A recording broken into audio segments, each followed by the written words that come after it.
जी कादिर साहब, अस्सलाम वालेकुम and welcome to the show. वालेकुम अस्सलाम। आप सुनाएं, ठीक हैं? अल्लाह का शुक्र। कादिर साहब, क्या खबरें आपके पास? परफॉर्मेंसेस पर आप क्या कहना चाहेंगे? बाबर 0 पर आउट थे, साइम की अच्छी परफॉर्मेंस रही, रिजवान और सऊद शकील ने जो पार्टनरशिप की है बहुत अच्छा स्कोर रन कर लिया उन्होंने, तो क्या कहेंगे सारी खबरों के हवाले से?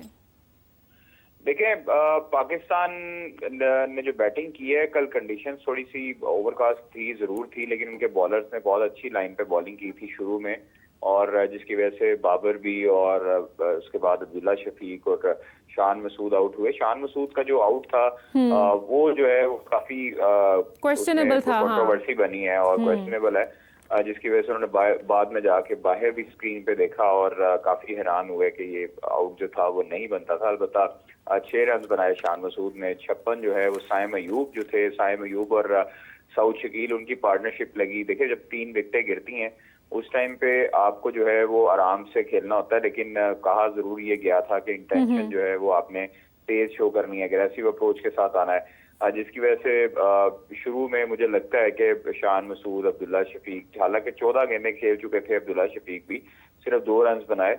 और बाबर आजम का जो है वो काफी हद तक इस वक्त बैड पैच चल रहा है। देखा जाए तो उनकी गुज़श्ता जो 14 इनिंग्स हैं उसमें वो उन्होंने काफी स्ट्रगल किया है। तो लेकिन जो हमारे मिडिल ऑर्डर में, टेस्ट में जो मिडिल ऑर्डर में सऊद शकील एक ऐसा बैटर आया है जिसने हमेशा से ही पाकिस्तान को लड़खड़ाने से बचाया है। और अब साइम अयूब की जो डेब्यू 50 हुई, बड़ी अच्छा लगा उनकी बैटिंग देखकर, उनका अप्रोच देखकर, जिसमें 4 चौके और 1 छक्का शामिल था। लेकिन अभी फिलहाल जो बात करें सऊद शकील और रिजवान की, तो रिजवान तो हमेशा से ही परफॉर्मेंस देते आए हैं, लेकिन जो इस मरतबा उनकी अप्रोच नजर आ रही है वो काफी अग्रेसिव नजर आ रही है। आप देखिए, 174 गेंदों पर 120 रन बना चुके हैं, जिसमें 9 चौके और 2 छक्के शामिल हैं। सऊद शकील 124 रन पर मौजूद हैं, दोनों नॉट आउट हैं। 329 रन बना चुके हैं पाकिस्तान ने, जो कि अभी भी मैं समझता हूं कि कम है रावलपिंडी जैसी पिच पे। रावलपिंडी की पिच पे अगर देखा जाए तो इंग्लैंड ने पहले ही 2 दिन में जो है वो 600 रन बना लिए थे, जिसका प्रेशर ही कुछ और होता है। आप 350 बना लेते हैं, आपके पास बॉलर 4 फास्ट बॉलर्स हैं, 2 अगर आपके पास एक रेगुलर स्पिनर है, एक स्पिनर जो है वो पार्ट टाइम है जिसमें साइम अयूब है, एक सलमान अली आ गए, तो फिर आपको अग्रेसिव अप्रोच के साथ ही बॉलिंग करनी पड़ेगी। तो आपकी विकेट्स जो हैं वो आप उनको 100-150 तक अब आउट कर सकते हैं। फिर उसके बाद आप उनको टारगेट दें, आपको लीड, आप उनको अच्छी खासी लीड दें। तो ये चीजें अब उनके लिए जो है वो काफी हद तक परेशानी होगी। जो अभी पहली इनिंग में आउट हो गए, जल्दी आउट हो गए, जो 3 बैटर्स थे, बाबर पे प्रेशर होगा, शान पे चूंकि प्रेशर होगा, कप्तान है, और अब्दुल्ला शफीक पे ऑब्वियसली होगा। तो लेकिन साइम अयूब, सऊद शकील, मोहम्मद रिजवान, इन्होंने जो है वो पाकिस्तान को टूटने से बचाया और पाकिस्तान की जो लड़खड़ा रही थी बैटिंग लाइनअप उसको सहारा दिया। तो 124, 120 दोनों अब नॉट आउट हैं, अच्छी बैटिंग कर रहे हैं दोनों और संभल के बैटिंग कर रहे हैं। एडवांटेज साइम अयूब और सऊद शकील को ये हुआ था कि जब स्पिनर लग गए थे, तो स्पिनर जो है वो पाकिस्तानी विकेटों पर, खासतौर पर रावलपिंडी की विकेट पे जहाँ पर टर्न इतना नहीं हो रहा था, स्पिनर्स के लिए काफी हद तक मुश्किल थी। तो स्पिनर्स लगाने नहीं चाहिए थे। बांग्लादेशी कप्तान को चाहिए था कि उस टाइम जब फास्ट बॉलर्स लगे हुए थे तो ये नए बैटर्स आए थे, तो इनके ऊपर चार्ज करते, अग्रेसिव अप्रोच के साथ जाते, तो जिसका फायदा पाकिस्तानी बैटर्स को हुआ और स्पिनर्स के ऊपर काफी डोमिनेट किया साइम ने भी और सऊद शकील ने भी। तो देखिए, अब ये फायदा ये है कि हमारा जो, अब देखिए, रिजवान और सऊद शकील जिस तरह की बैटिंग कर रहे हैं, मैं समझता हूं कि इनको अभी अपना अग्रेसिव अप्रोच के साथ अगर जाते हैं तो ये 200 रन भी बना सकते हैं। इनके अंदर अहलियत है कि ये अगर इस तरह अप्रोच के साथ जाते हैं, रिजवान जिस तरह खेल रहे हैं, तो ये अगर 200 या 150 रन बना लेते हैं इंडिविजुअल, तो उसका काफी हद तक फायदा पाकिस्तान को भी होगा। और उस ऑब्वियसली सेकंड इनिंग में देखें प्रेशर होता है, आपने जब ट्रेल जो है वो करनी होती है, कवर करना होता है स्कोर को, उस वक्त आपको काफी हद तक प्रेशर होता है। तो 335 रन हो चुके हैं और 4 खिलाड़ी आउट हैं, 87.5 ओवर हो चुके हैं।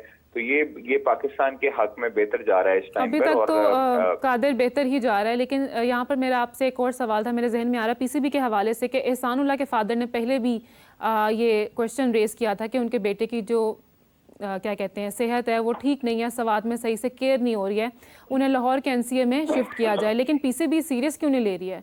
तो क्या वो अपने खिलाड़ियों की जो फिटनेस है उनसे पीछे हट रही है? क्या कहेंगे इस हवाले से?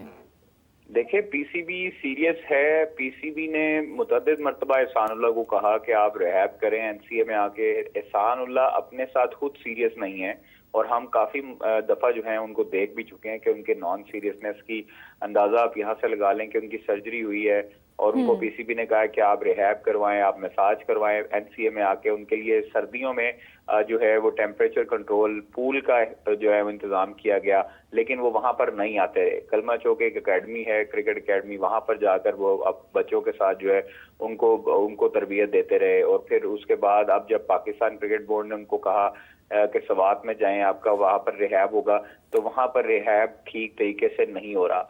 आप ये देखें कि उनके वालिद के साथ मैंने गुफ्तगू की थी गुज़श्ता हफ्ते में, और उन्होंने हमारे साथ गुफ्तगू में कहा कि रिक्वेस्ट की कि chairman Pakistan cricket board Mohsin Naqvi साहब से रिक्वेस्ट की कि वो प्लीज एहसानुल्लाह को लाहौर में शिफ्ट करें और लाहौर में रिहैब करवाएं। डॉक्टर जो है सवात का अच्छा नहीं है, मेरा बेटा जो है वहां पर जाया हो रहा है। तो ये उनके अल्फाज थे एहसानुल्लाह के वालिद के। और जब पाकिस्तान क्रिकेट बोर्ड को इस चीज का इल्म हुआ, जब उनके वालिद का जो है वो जो इंटरव्यू था वो वायरल हुआ सोशल मीडिया पे भी, तो उस वक्त जो है वो फिर एहसानुल्लाह के साथ रब्ता किया गया पाकिस्तान क्रिकेट बोर्ड की तरफ से। तो एहसानुल्लाह ने उनको कहा कि जी नहीं, वो मेरे वालिद जो हैं, जो हमें सोचते बताते हैं कि जी वो एहसानुल्लाह ने कहा कि मेरे वालिद जो हैं वो अब ज्यादा उम्र के हो चुके हैं, उनको अंदाजा नहीं है चीजों का, तो इसलिए मेरा रिहैब बिल्कुल स्वात में बिल्कुल ठीक जा रहा है। तो ये तो देखें, उसके बाद वीडियो भी उन्होंने जारी की एहसानुल्लाह ने, और उसमें उन्होंने कहा कि जी एक शख्स था, अपने वालिद का जिक्र नहीं किया, अपने वालिद की जो स्टेटमेंट थी उसको उन्होंने नफी किया।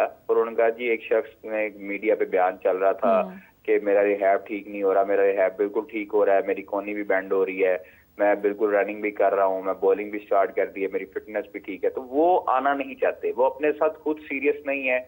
आप उनको मुतअद्दिद मर्तबा मुल्तान सुल्तान के कैंप में देख लें या बाहर पाकिस्तान के इवन कैंप में देख लें, अपनी सर्जरी, अपनी जो कोनी की उनकी जो थी इंजरी, उनको बिगाड़ने वाले वो खुद हैं। आप हसन अली की बात कर रहे हैं कादिर? मैं एहसानुल्लाह की बात अच्छा, कर रहा हूं। लेकिन कादिर हसन अली भी तो इंजर्ड है ना, पीसीबी ने उनको भी बिल्कुल इंजर्ड है, निगलेक्ट किया। बिल्कुल इंजर्ड है, हसन अली बिल्कुल इंजर्ड है। मैं ये एहसानुल्लाह की बात कर रहा था। अब हसन अली की तरफ आता हूँ, तो हसन अली जो हैं उनकी अब जो उनका हुआ काउंटी जो में वाकवेशायर में वहां पर खेल रहे थे, वहां पर जो है उनका ये मसला हुआ इंजरी का, और वापस पाकिस्तान आए। तो उन्होंने पाकिस्तान क्रिकेट बोर्ड से रिक्वेस्ट की कि जो उनका इलाज तो फ्री होगा, उनकी इंश्योरेंस है वहां पर, उनका इलाज तो फ्री होना है। डॉक्टर का टाइम तो पीसीबी ने उन्होंने रिक्वेस्ट की थी डायरेक्टर इंटरनेशनल से उस्मान वाला से, और उनको कहा था कि जी मेरा ये रहने का और वहां पर जाने का बंदोबस्त पाकिस्तान क्रिकेट बोर्ड कर दे, जिसके बाद पाकिस्तान क्रिकेट बोर्ड ने इस चीज की हामी भी भरी थी गुज़श्ता 1-2 हफ्ते पहले। लेकिन हुआ ये है कि पाकिस्तान क्रिकेट बोर्ड जब बैठा है, बोर्ड बैठा है, तो उसके बाद इंटरनेशनल डिपार्टमेंट वाले लोग बैठे हैं, उन्होंने कहा जी कि ये पाकिस्तान से हमने इसको बिल्कुल सही सलामत भेजा था इंग्लैंड में वहां पर काउंटी खेलने के लिए, तो हसन अली वहां पर इंजर्ड हुआ है, तो काउंटी का ये फर्ज बनता है कि वो अपने प्लेयर का टेक केयर करे। ठीक है, तो फिर काउंटी को उन्होंने राब्ता किया, काउंटी को ईमेल की, और काउंटी को जो है वो जाकर वहां पर उन्होंने राब्ता करके कहा कि वहां पर हसन अली का इलाज करवाया जाए। तो काउंटी एग्री कर गई है इस चीज पर। अब जो है वो हसन अली जो है वो काउंटी के खर्चे पर वहां जाएंगे और इलाज करवाएंगे। पहले जो था वो पाकिस्तान क्रिकेट बोर्ड इस चीज पे एग्री था, लेकिन उसके बाद जब पाकिस्तान क्रिकेट बोर्ड ने राब्ता किया वो शायर के साथ, तो वहां पर काउंटी के साथ उन्होंने उनको एग्री किए करवाया कि आपका प्लेयर है, आपकी काउंटी सीजन खेल रहा था, तो इंजर्ड वहां पर हुआ, तो इसलिए उसका खराजात, उसके जो इलाज हैं वो आपके जिम्मे है। तो फिर वहां पर काउंटी ने इसको एग्री किया, और काउंटी के लिए अब काउंटी तमाम तरह खराजात उसके कवर करेगी।